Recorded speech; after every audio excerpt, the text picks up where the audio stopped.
Hi everyone and welcome back to my channel, Marketing with Meg. For the best marketing and content creation advice, make sure you hit the subscribe button as well as the bell notification so that you're notified every time I make a video every Tuesday and Thursday. So today we're going to get right into it and we're going to be covering bad Instagram advice. Now as a marketer, it's my job to stay up to date with what works, what doesn't work, and this means that I'm constantly looking at other businesses' social media profiles or other content creators' profiles. And let me tell you, there's some pretty bad advice being dished out around the industry. So today I thought I would try and debunk some of the bad Instagram advice that I see on a daily basis.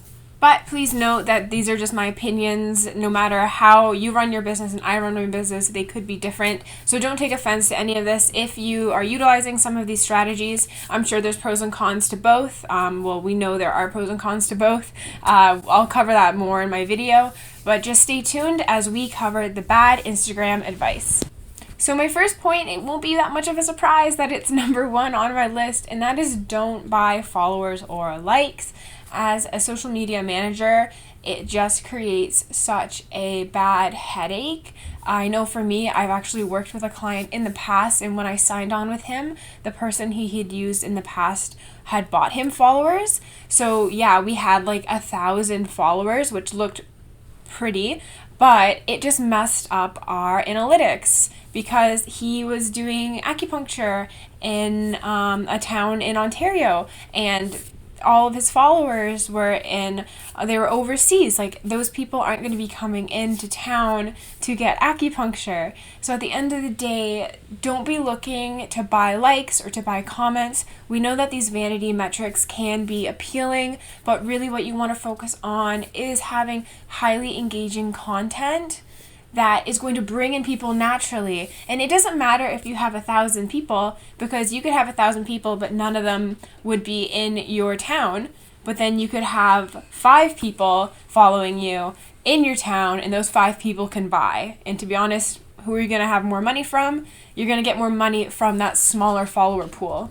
Now that we have buying followers for the sole purpose of vanity metrics out of the way, let's go to my second bad Instagram advice, and that is being on the platform when you shouldn't even be on the platform.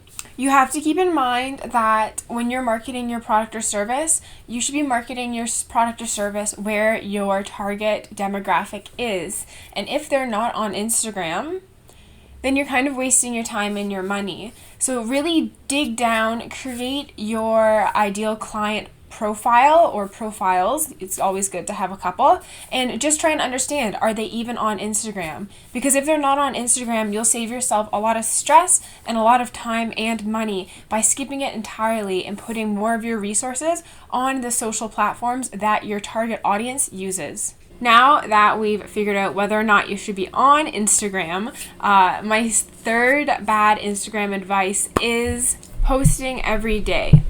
So personally, I feel that you should not be posting every day.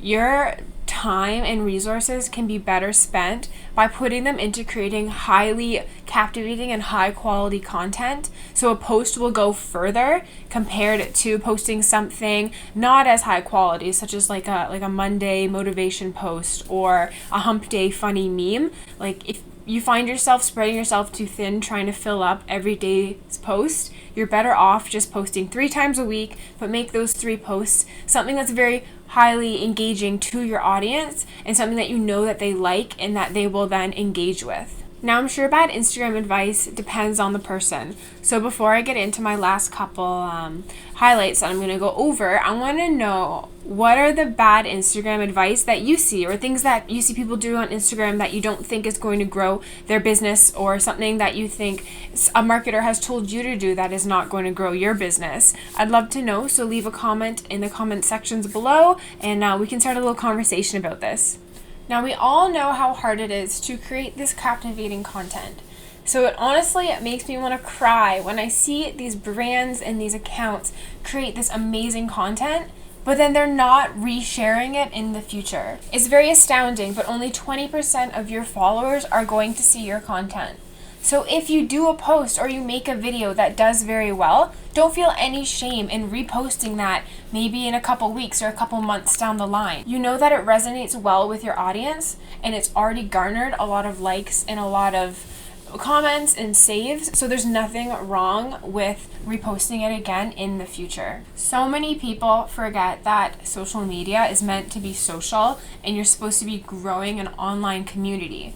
So when I see people neglecting to engage with their community, engage with other audiences, I think they're really missing out on a key opportunity to grow their audience by not posting, through commenting or sharing other people's content. By engaging with other audiences in your social community, you can grow your own brand because other community members will see your comments on their posts. So by engaging, you're bringing more eyes to your feed without even posting. Well, there you have it. Those are the key things I recommend not doing on Instagram. If you are new to the social marketing scene, check out these 2 videos. The first covers 7 forms of content ideas, so content post ideas off of one product service and how you can utilize that strategy when creating your content strategy moving forward. The second video highlights the top marketing trends for 2020, super key to know so that you can implement these trends and strategies in your marketing plan for 2020 to ensure that you reach as much people as possible and you can grow your brand and get more eyes on your feed. If you have any other questions about